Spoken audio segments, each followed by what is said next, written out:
Okay. So, dito na tayo sa lesson 2, a reason for all creation, living in harmony. So, in lesson 2, meron po tayong objectives, 3 objectives. 1, explain the reason why all creation lives in harmony. 2, explore and appreciate the role of self-esteem in daily lives and overall well-being. And 3, 3, illustrate the positive and negative impacts of performing or neglecting rules, incorporating real-life examples and personal reflection. So the key contents of this lesson ay meron 3. 1, my value. 2, my influence. And 3, my role and duty. So in my value, meron tayo ditong question. What kind of person am I? And why do I need to know my value? So yung answer is, I am a valuable person. And those who know their value and think of themselves as valuable can respect others by knowing their value as well. Ano po? So yun ang halaga natin. So for preparation 1, meron tayo ditong sample, no? Meron tayo ditong story about sa mga pig, no? Mga baboy. Na kung saan, sabi dito, our farm is very smelly and dirty because of the pig manure and it takes a lot of time to clean. Did you know that cooking gas can be made from pig manure? Sabi niya. So ito yung opening story natin na kung saan yung pig manure ay nakakatulong pala ito sa panahon ngayon, no? Na, may nakadiscover na it helps a lot, no? In cooking sa ating food. So let's watch this story po para malaman natin. Ayan, pasintabi lang sa kumakain.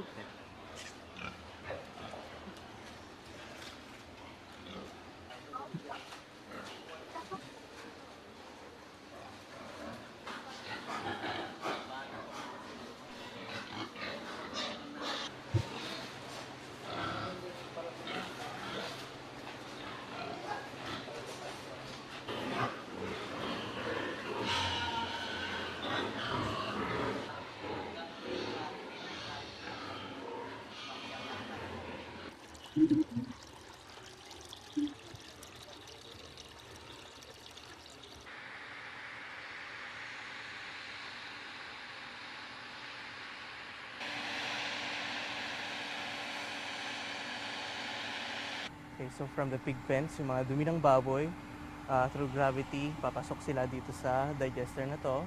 Natatrap yung methane, na yan ang methane na magpapandar sa ating makina na tinatawag nating generator set.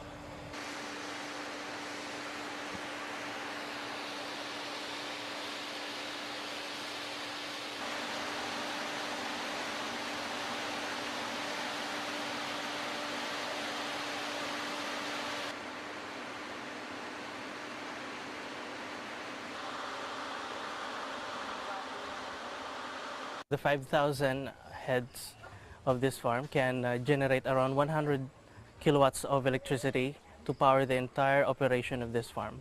Hours a day. Regularly. So, Regularly. nandito yun. Actually, we can give two ways benefits to the farm. First one is the free electricity that can generate from the biogas. And then the second one is the environmental compliance with the DENR because of the wastewater treatment.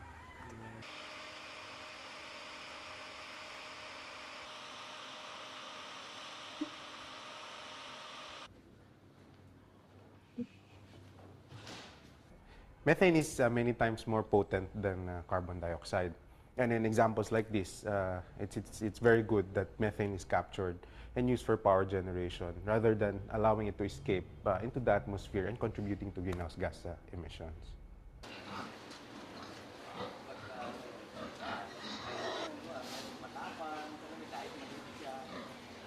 The way carbon trading works, developed countries can purchase emission reduction credits from developing countries. This helps in some way.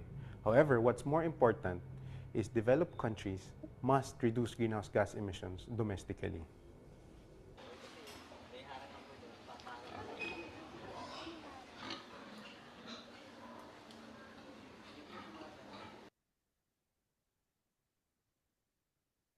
So yun, ang kwento ng pig manure, no? Mahalaga pala yun. So kahit dumi siya, nakakatulong siya, di ba? So dapat ma-develop to sa atin para sobrang mahal na ngayon ng gas, no? Sa pagluluto. Pero yung pala yung waste niya, parang sa ibang lugar din yan. Yung original talaga story niyan ay tungkol sa yung elephant, yung dumi ng elephant. Kasi ang elephant, di ba, ang kinakain ng elephant is damo, no? So sa Thailand, yung damo, inano siya, pinoprocess siya. Kasi sa isang buwan, ganyan diyan kwenta nila, napakahalaga na yung dumi ng elepante ay nagiging papel, nagiging notebook. So, ang laking tipid, no? Ang original talagang story nito ay yung poops ng elephant. Na prinosis din siya, yung dumi ng elepante, dahil, di ba damo yung kinakain ng elepante, maraming fiber. So, ang ginawa ng isang tao doon, siya yung nakadiscover, prinosis yun, pinaganda, mabango, at naging papel. So, instead na mawawala yung mga puno, di ba yung papel natin ay nagsisimula sa puno. So, yung dumi ng elepante, na ginawit nila, ginawa nilang proseso, ay ginagawang papel. So, ang laki ng tipid. Maraming puno ngayon ang masisave. So, dito naman sa atin, locally version, yung dumi ng baboy, di ba? Ang galing. Alam mo, ang Pilipino nang tatalino talaga, di ba? Ang tatalino ng mga Pilipino. Kaso, yung mga nadidiscover ng mga Pilipino natin, hindi naman pinapahalaga ng ating mga matataas na katungkulan ng mga Pilipino. So, ang ginagawa ng ibang bansa, binibili yung mga na-discover ng mga Pilipino sa atin, binibili ng mga taga-ibang bansa, kaya doon sa ibang bansa napupunta yung mga bagay na yan. Kaya dito, nawa sa atin ay madiscover ito na sa kabila ng dumi, di ba? Dumi. So, mapapakinabangan, pinoproseso na, di po ba? So, yun yung pahalagahan natin na sa kabila ng ganyan yan, yung baboy ay tingnan mo ay napakadumi talaga, yung dumi niya ay talagang madumi. Pero may tao na nakadiscover, di po ba? Nakadiscover na may halaga pala yun.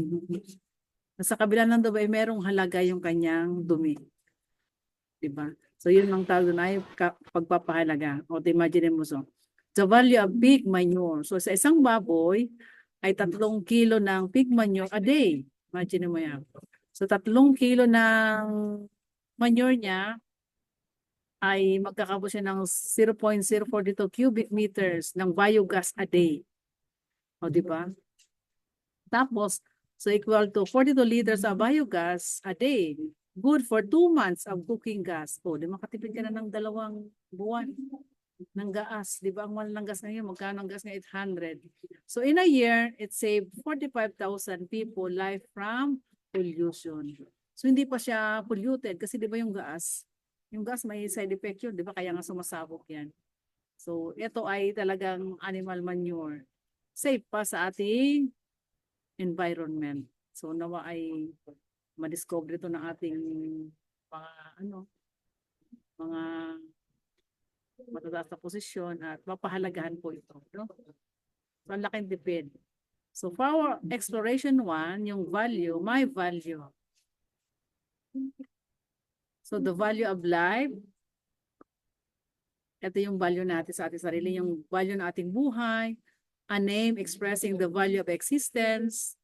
Knowing my value is the basis of harmony and a chance of being born as me and my value. So ito yung ating pag-aralan natin dito tungkol sa ating value. Yung halaga natin sa ating mga sarili.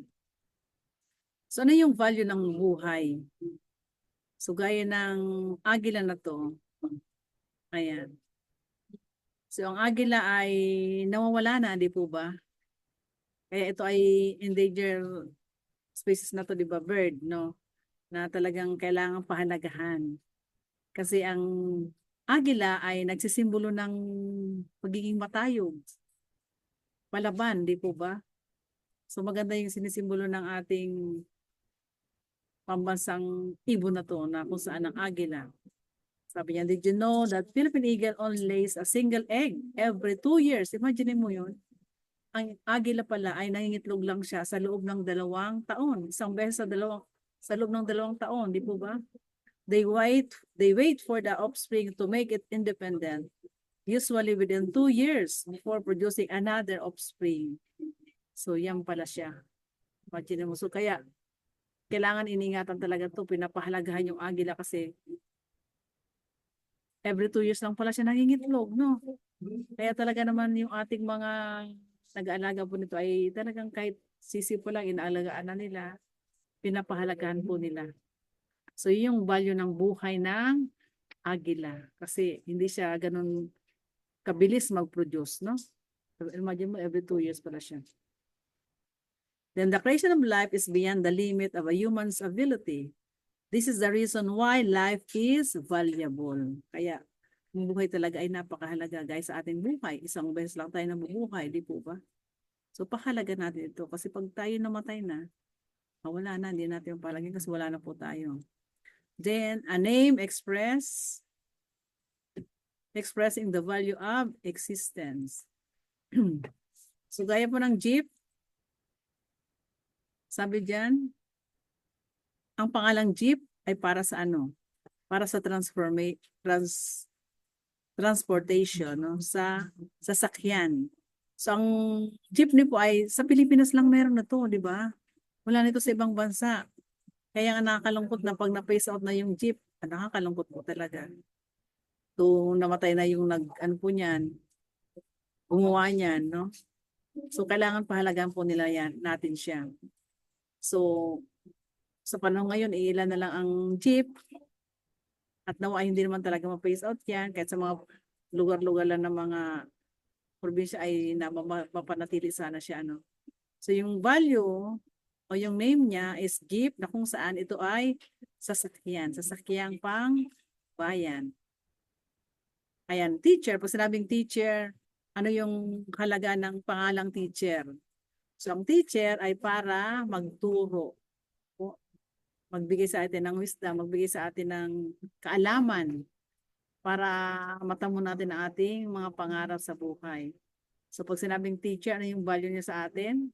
Siya yung nagbibigay ng wisdom sa atin, nagbibigay kaliwanagan sa mga bagay na gusto nating malaman. Siya yung paraan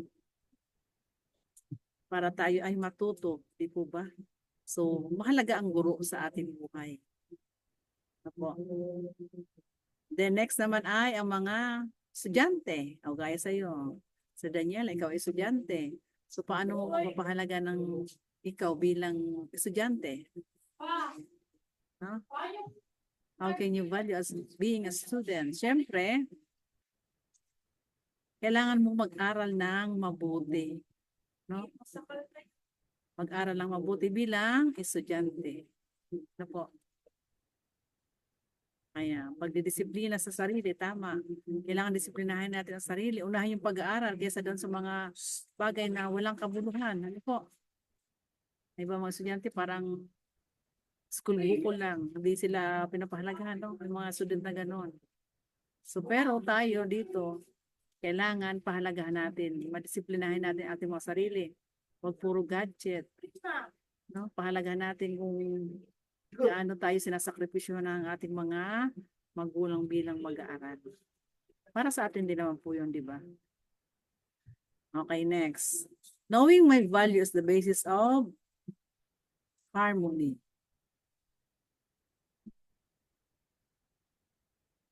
Ayan.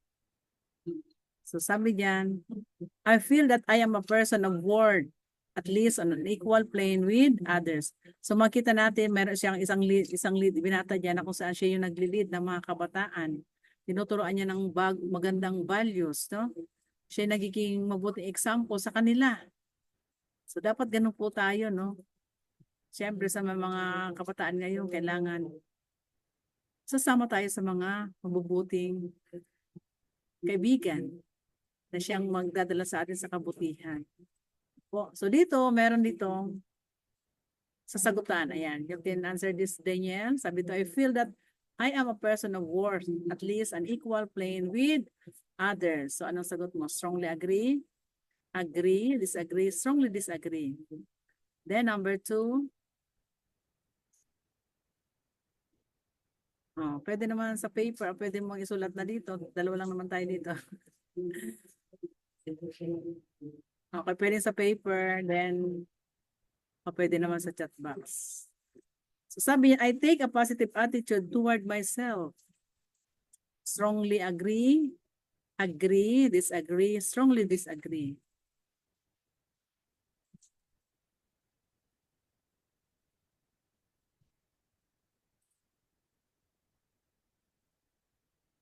Okay, number 3.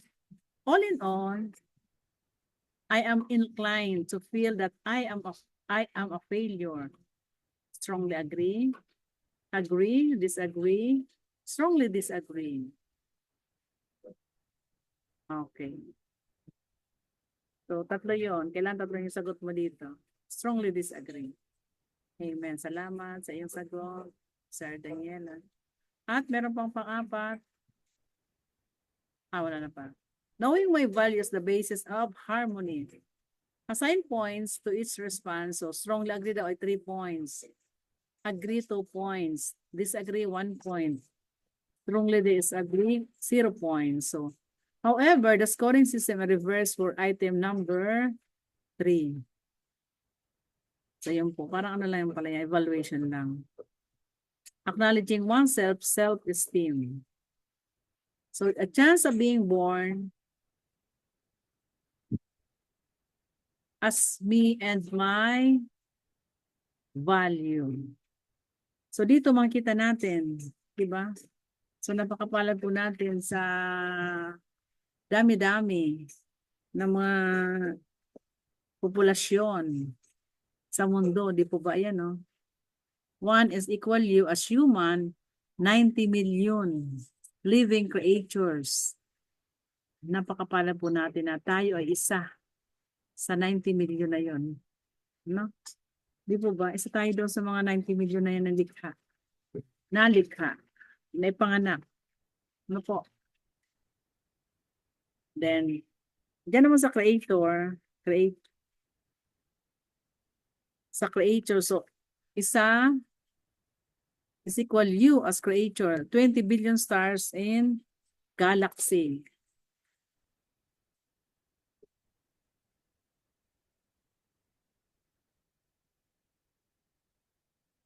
So, dito maaari mo itanong sa kanila ano ang pagkakataon na maipanganak sa mundo bilang ako at ipaliwanag sa kanila na ito ay tungkol sa chance. So, ito daw po ay tungkol sa chance of being born sa mundo at out of 200 billion stars in our galaxy is equal to 1 about 200 billion. O, diba?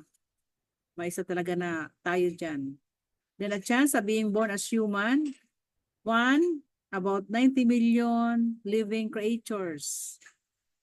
Then a chance of being born from parents. Diba sa nung tayo pinanganak, nung tayo na buo. So mapalad tayo sa dami-dami, mga trillions father's sperm. No? Sa sperm, sa madami na yan. So tayo yung nabuo. Di po ba? So acknowledging oneself. Kailangan natin itong isaalang-alang. Ano po? So mystery na tayo maisama, mabuo, may panganak sa mundo pong ito. Kung saan mayroong buhay, sa lahat ng napakaraming bituin sa kalawakan, at na ako ay pinanganak bilang isang tao. Lahat ay isang himala at pagpapala. So, biyaya. Biyaya tayo, no? Biyaya tayo. Blessing tayo. So, humigit kumulang 7.7 bilyong tao na nanira sa mundo ay may sariling katangian. Maaring may katulad na pangalan, edad, kasarian o kulay ng balat katulad sa atin. Ako mismo at ang aking pag-iiral mismo ay napakahalaga at nararapat igalang. So, sa dami ng tao sa mundo, tayo ay kailangan igalang at pahalagahan ang ating mga sarili. Yun po.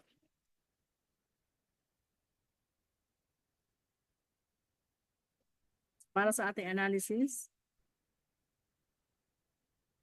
so let's introduce our names and the meaning of our names. If you could give yourself a new name, what would it be and why? Ayan, dalawa lang tayo dito, Sir Daniela. So introduce mo, why is it that your name is Danielle Kate Margullas? Ano bang meaning ng iyong name? Alam mo ba kung bakit pinangalan ng iyong mga magulang ang Danielle Kate? Ano daw ang Um, meaning niyan? I heard from my parents po na Mm. my name means my God is my God. Ano po, Leo? May tumawag kasi. I Bakit heard from daw? my parents po Mm-mm. na meaning ng name ko is God is my God. And if I could give myself a new name, Uh-uh. I would not change it po. Oo, I yun, would not tama. change. You will not change talaga. Kasi yan yung binigay sa iyo ng mother mo na meaningful, no? Meaningful. Daniel, no? Ganda. Ako din yung mga anak ko, lahat may mga meaning ang kanilang pangalan. Kunyari, Amiel, dedicated to God, Lemel, servant of God, mga ganyan. So ngayong panahon pati, ano ang mga pangalan ngayon ng mga kabataan, kakaiba na. So talagang pinag-iisipan ng mga magulang. Minsan ang hirap banggitin. Kakaiba na, unlike before, no, nung panahon. Pero ngayon talagang pinag-isipan ng mabuti ng mga parents ang pinapangalan sa atin, sa mga anak. Kaya halos lahat ngayon ng mga bago ngayon ng mga pangalan talaga may meaning, no? May meaning. Kaya pag tinanong ko, what's the meaning of your name? Oh, may masasabi kasi pinaghandaan yun ng inyong magulang, no? Okay. So what is the impact of not using someone's name when addressing them? Does this affect their value as worth? Masagot niyo po ba ito? Bakit kaya? Wait lang. I think it's considered disrespectful po. So it's like you didn't acknowledge their worth.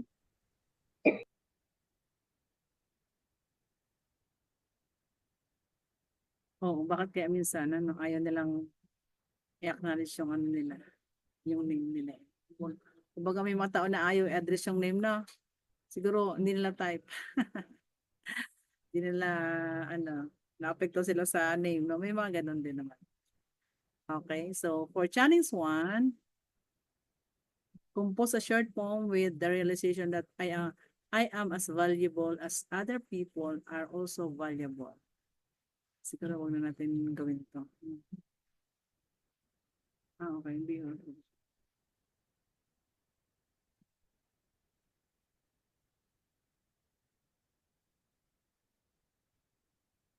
Okay. So for evaluation, sabi rito, what kind of person am I? And why do need to know my value? What do you think, Danielle? Kind of I person you are think now. I think I'm an impulsive person and hardworking, and I need to know my value. So that di ako ma-apply ng ibang tao. Especially since I'm a hardworking person and quite shy, and Mm. I can't say no every time. So I need to know my value to understand myself. Amen. Thank you very much. Parang Miss Universe na sagot, ha? Okay, galing naman. So yun nga, tama. Kailangan pakalagan natin yung ating value. Ang ganda ng lesson ngayon, no? Pagpapahalaga sa sarili. Kasi may mga kabataan ngayon, alam mo, parang depende na siguro sa sitwasyon, sa family, yung mga kabataan. Kasi may mga kabataan na parang wala sarili. Yung hindi nila pinapalagay yung value nila. Lalo na pag yung namabarkada, di ba? Dito sa amin, meron last year, grade 7, nag-Swiss, nagpakamatay. Ano, may dalawang kabataan dito dati na nabully. Nabully siya. Eh, wala yung parents, wala yung father lang. So, pag uwi nung, wala siyang masabihan. Kasi, ano yun eh, kapitbahay lang nung co-teacher ko din. So, pag nung hapon, silang mag-isa, kinabubuli siya. Pero yung bata, pagdating nila, wala na, nagbigti na yung bata, grade 7. Diba? Yung mga ganung kabataan ngayon na, kumbaga, pag hindi sila nasunod, parang ayok sila namang isipan, no? Parang yung buhay nila, kaya nilang tapusin agad-agad. Yung bang maglalayas, mga ganyan, di ba? So, napakahalaga na sa ano natin, sa family natin, sa alam natin kung ano kahalaga yung buhay natin. Lagi nating isipin bilang kalabataan, napakahalaga ng buhay natin sa ating magulang. Alam niyo ba, Daniela, na ako'y kada school ko sa Facebook ngayon, ang dami nawawalang kabataan. Oo, dito sa lugar namin, ang dami. Sa inyo din ba? Kinikilabot, inaano ako nata at yung balahibo ko. Ang dami nawawala dito, mga taga Pampanga, dito sa NCR talaga. Alam mo, ang dami nawawalang mga kabataan. Araw-araw yung pag nag-scan ako ng Facebook, dami nakiusap, mga babae, lalaki, mga halos kabataan. Nawawala. Di ba? Ngayon, minsan ako, ang hawak kong mga bata ay grade 5. Yung bang wala kasi mga magulang, separated, ganun. Mga, ano yan, broken family. Iba yung magiging attitude nila. So nakakalungkot na minsan kung hindi talaga sila turuan sa kanilang kaisipan na ngayong kabataan. Iba na mga kabataan ngayon, di ba? Yung bang masyado mapusok. No? Napagalitan lang, lalayas na. Pagalitan lang, iba na yung nasa isipan, di ba? So tayo, napakapala natin na nandito tayo, nag-aral tayo ng salita ng Diyos, nag-aral tayo nito. So ikaw, magagamit ka sa mga classmate mo, di ba? Naanawa. Kasi hindi natin alam yung mga kaibigan natin, tatahimik pala yan.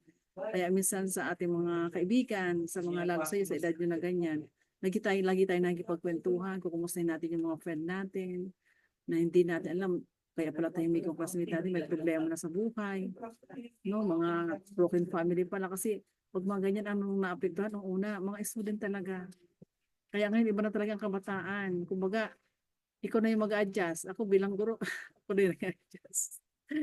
Kasi alam mo dito sa school namin, yung katapat ng high school namin, maniwala ka, may sinaksak na teacher. Pumasok sa room, o sinaksak, nagturo yung teacher. Sinaksak. Oo, ganun, nakakatakot, di ba? So, nawa ay talagang, oo, nakakatakot. Lalo siguro sa high school, buti lang ako, elementary ako. Eh, sa school, di ba, yung mga bisyo, mga bata pa, nagkikipag-inuman na. Sa inyo ba ganun din sa school nyo? Yung mga ganun. Dito ganun. Yung bang nag-iinuman sila, may bisyo na, high school pa lang. Ako nga, grade 5 pa lang, estudyante ko, papasok, naka-lipstick, usang ka pa. Naka-foundation na. Walang usumi talaga ako nung nakarang taon. Kasi may isa ako estudyante, grade 5 ako. Hindi siya papasok na hindi talaga naka-lipstick. Malaman ko sila mag-isa sa buhay niya, sa bahay nila. Kasi yung parents nila sa ibang lugar din.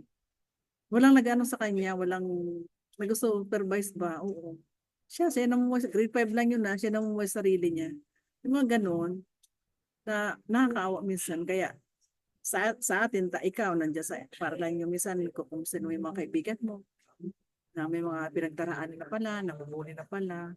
So tayo nag-aaral dito para maging gabay din sa kanila, no? Yung mga natututunan natin, yung kahalagahan nito sa buhay natin. O, may share natin to, alam mo, mahalagang buhay. Huwag kang ma-stress. Bata pa na-stress na. Kasi syempre, minsan na-stress sila sa family, di ba? Sa mga needs nila. Minsan yun ang cause, di ba?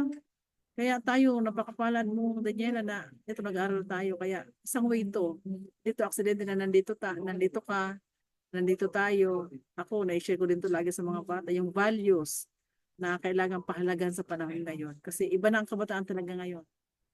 Kasi ang siyempre, si Satan, yung kaaway, yun din yun ang way niya. Di ba?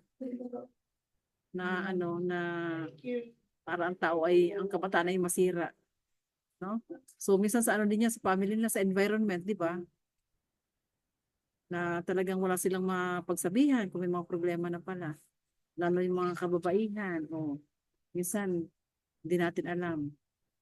Kaya, ayan, share natin na napakahalaga ang value, pahalagahan natin yung sarili natin.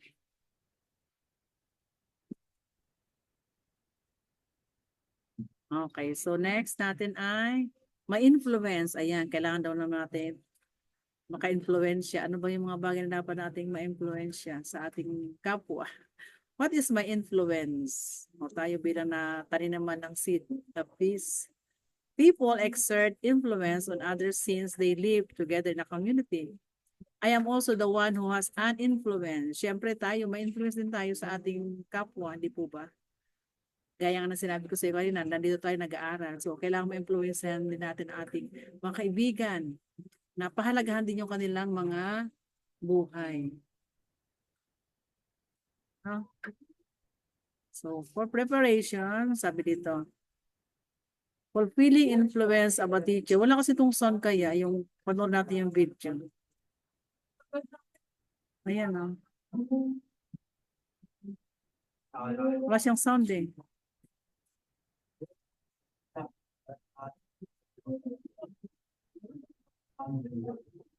Tungkol to sa teacher.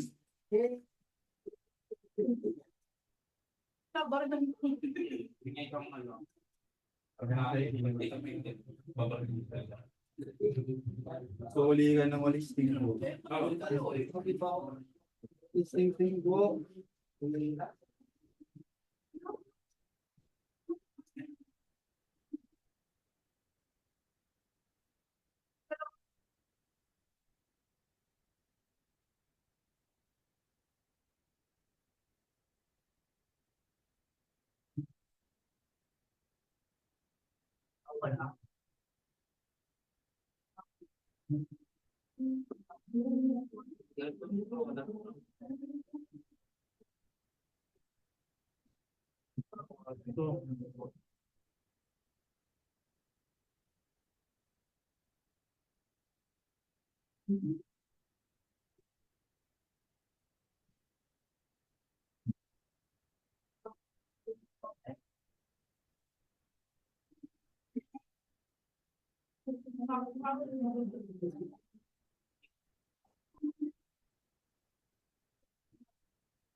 Good evening po. Sorry po, na-late po ako. Okay po, sige lang. Panoorin mo natin itong video tungkol kay teacher. Si Teacher Santiago.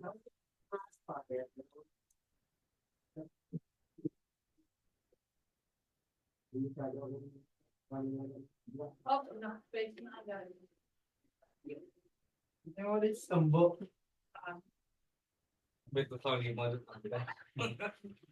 Actually, ako so. Oo, anong gawin mo? Kapag yun, kami ginagawa. Pero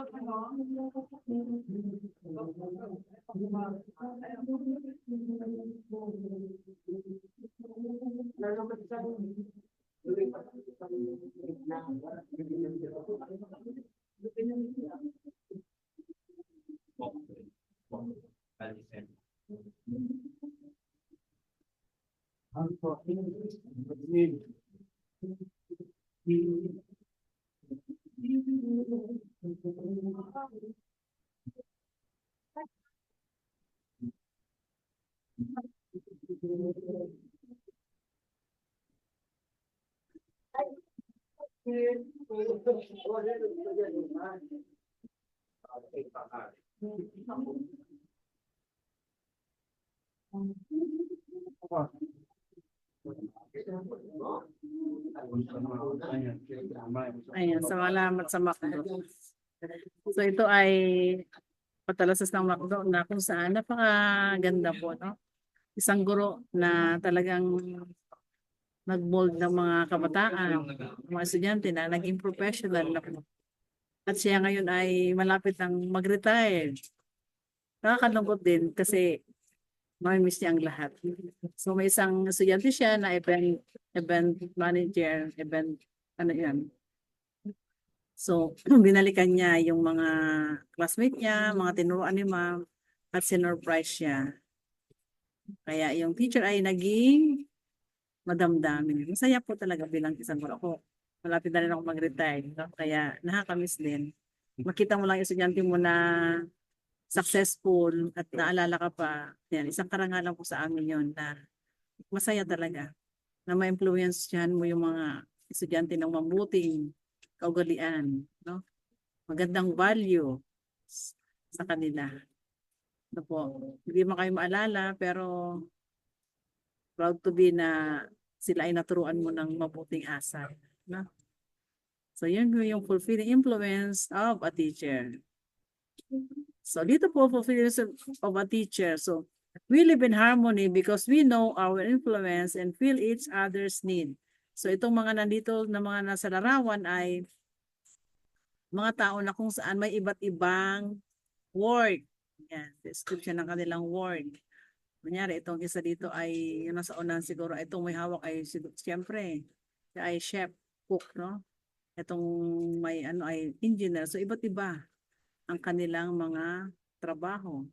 Na kung saan, ay, siyempre, nanggaling yung kanilang knowledge, no? Sino po nagturo sa kanila? Teacher. So, sabi nga, ang teacher is noble profession. Kasi sila talaga yung nag-mold sa kanila para makarating sa kanilang mga pangarap sa buhay. Kaya baka gusto niyo maging teacher. Okay, we live in harmony because we know and our influence and feel each other's need. So, teacher, napakalaga po ng teacher. No? Walang teacher, wala po magtuturo sa atin. So, we live in harmony because we know our influence and feel each other's need. So, nagkakaisa po tayo. Dahil meron tayong pangailangan. So, migratory birds flying a long distance, helping each other. So, ito yung tatalakayin po natin dito. Salad bowl theory that reveals each other's value and influence. So, panoorin po natin tong migratory bird. Ayan.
So yan.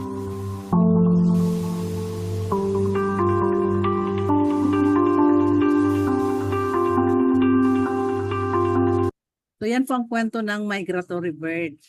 So ang mga migratory bird ay lumilipad ng daan-daang at libu-libong kilometro upang mahanap ang pinakamagandang kondisyon at tirahan sa ekolohiya. Isang uri ng migratory bird, ang wild geese. Lumilipad sa isang V formation. Di ba nakita niyo may V formation sila? Ito ay kadalasang para makatipid ng kanilang enerhiya. So may meaning pala yon kung bakit lumilipad sila na V formation. Para daw makatipid sa kanilang energy. Mahirap para sa isang gansa na lumipad ng malayo.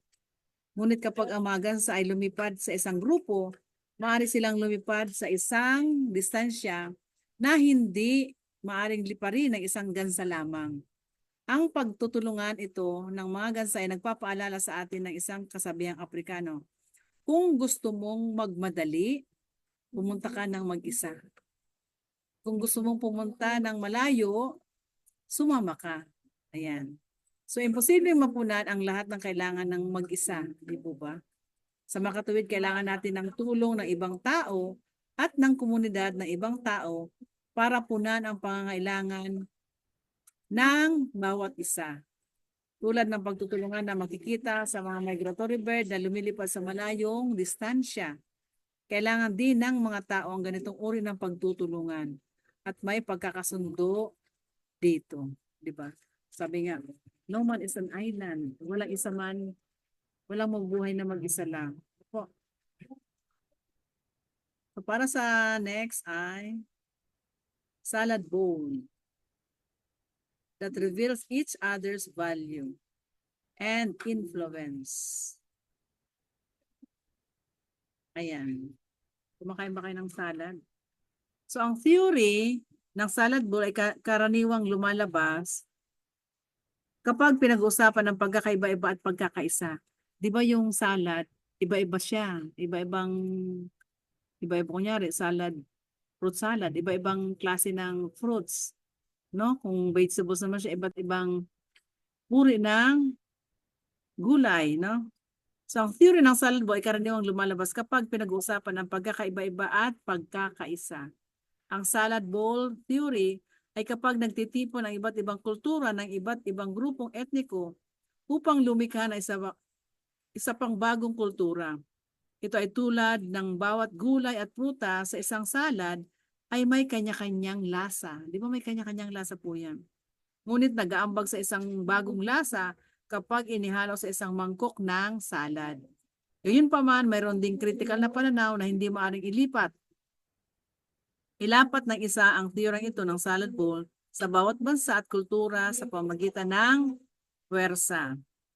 Diba? So, ang salad bowl ay iba-iba pero pag pinagsama-sama at nilagyan mo siya ng sauce, ay masarap ng kainin, di po ba? Meron na siyang harmony, may masarap na paglasa. Kasi siya ay iba-iba, no? So gaya ng salad bowl, kahit iba-iba tayo, iba-iba tayong pananaw sa buhay, iba-iba tayong sitwasyon, iba-ibang kaugalian. Pero pag nagkakaunawaan, tayo po ay nagiging magkaisa. No matter what he does, every person on earth play a central role in the history of the world.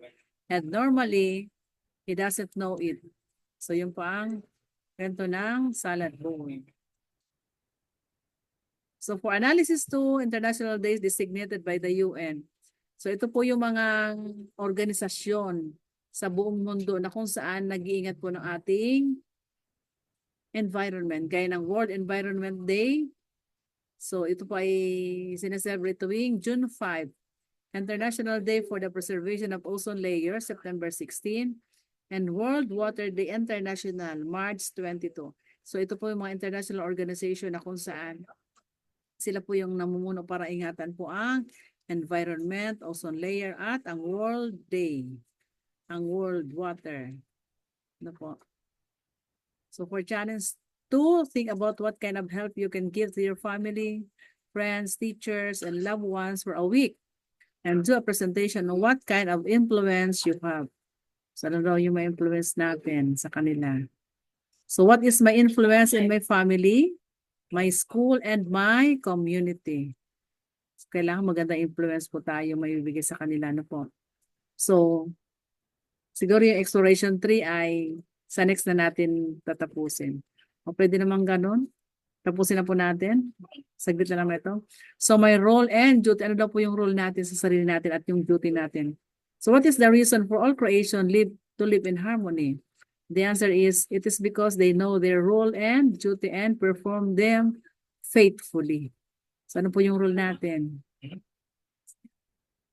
Maging tapat po na gawin po ang mga bagay ito. For preparation 1, 3, ayan, panoorin po natin ito. Plastic.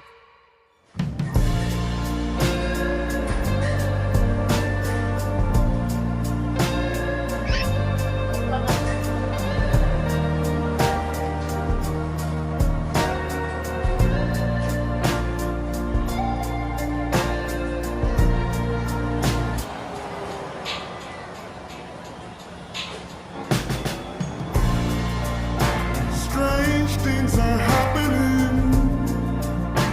Why is no one saying this? Ooh. Once it was just a dream. Now it's a certain calamity.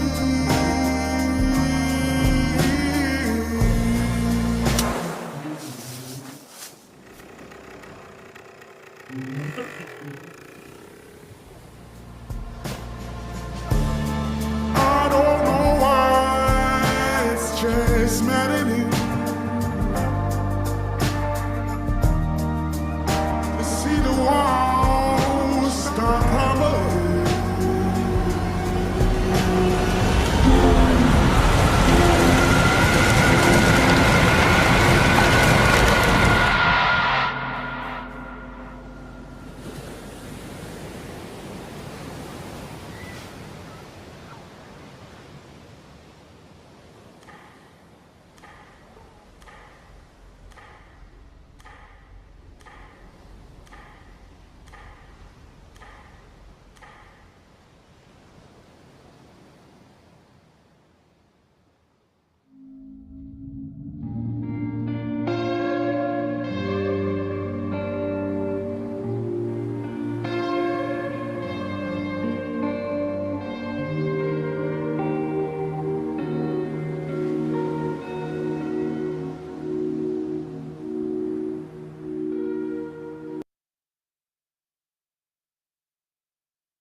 Ano pong realization nyo sa inyong napanood? Pwedeng i-type? So, sana tayo ganun, no? Na tayo pag nagkumain, yung mga balat, saan po natin ilalagay? So, sikapin po natin na kung naglalakad tayo, kung nasaan tayong lugar, at uminom tayo ng tubig, kumain tayo ng candy, ano pa man. Basta-basta lang po ba natin natapos ang mga balot nito? So, ilagay po natin sa bag para makasave tayo ng environment. Kaya ngayon, di ba, dito sa Maynila po ay nagbaha-baha na. So, ano yung cause ng baha niyan? Mga plastic. Ano po? Yeah, we should stop using plastics and recycle them instead. Tsaka alam niyo mga kabataan, malaki po ang tawag doon. Malaki ang ano sa ating health ng plastic. So, hindi po talaga maganda yung paggamit ng plastic. Lalo yung tubig na water, yung bottled water. Dapat niya na isang beses lang siya ginagamit. Hindi nyo na recycle. So, yung mga plastic na yan, nakakabara sa mga kanal. Ayan. So, yun, ano? Kailangan natin iwasan. Stop using plastic. Okay po? Malapit lang tayo matapos. So for exploration 3, these are the set of examples that show cooperation. Ay yung oil spill in Mexico and bacteria that eat oil, structure of the human body playing its parts. At comparison between the synergetic effect and Rigelman effect. Siguro stop na po natin dito kasi maganda po yung story na to. No? Maganda po yung ano pa nito, yung lesson na ito. So dito talagang po tayo magtatapos. Tapusin po natin yung exploration 3 sa next Wednesday. Ayan, kailangan po nating mahalin at alagaan dahil kung hindi natin ito minamahal at pinakakaingatan, ay mawawala. Yan, tayo din po ay mawawala. Totoo yun. Diba, nakakatakot kaya yung mga pag may bagyo, lakas ng ulan, di ba nang nakaraang week po, no, bahang-bahang Maynila, maraming lugar na binaha. Bakit? Siyempre, nagbara-bara na yung mga plastic at yung mga puno kasi walaan ng mga puno. Ano na ginawa ng mga ano, pinutulan nila ng puno, nagginawa nilang quarry. Kaya nagkaroon ng baha. O po, di ba? So tayo mga kabataan, magsimula sa atin. Kailangan yung mga nakikita nating yung mga ginagamit natin mga plastic, itabi natin. Pag kumakain tayo, huwag tayong basta-basta nagtatapon na kung saan-saan lang po. Lagyan natin sa bulsa at sa tamang ah, basurahan, doon natin itapon. Okay po? So, dito lang tayo nagtatapos at tayo po ay manalangin. Ama naming Diyos na makapangyarihan sa lahat. Salamat po muli Panginoon sa oras ito na marami po kaming bagay na natutunan Panginoon o chikit o sa lesson o God. Tulungan mga pambati sa amin na patuloy namin pahalagahan. Una sa lahat, ang aming mga sarili. Ingatan po namin, mahalin po namin, Panginoon. At yung role and duty po namin sa aming buhay, sa family, sa community, ay patuloy namin may sagawa, O God. Tulungan mo po kayo, Panginoon, na mahalin namin din ang environment. May iwasan, Panginoon, na magkalat o ano pa mang bagay na makasira po ng environment, O God. Tulungan mo, Panginoon, ang bawat isa sa amin na maging kagamit-gamit sa aming family, sa community, at kahit saan man, O God. Ay po ang patuloy na manguna sa buhay po namin. Sa bawat araw, God, ay talagang may sa buhay namin, Lord, mapahalaga namin ang aming mga role and duties bilang mga kabataan. Salamat po muli sa pagkakataon na to. Maging mga wala po dito na may makasama namin sila sa susunod na pag-aaral. Ito po aming dalangin na may katagumpayan. Sa tanging pangalan ni Jesus. Amen at amen. Okay, let's glorify God po. Okay, para sa lahat, sino tayo nandito? So tayo po ay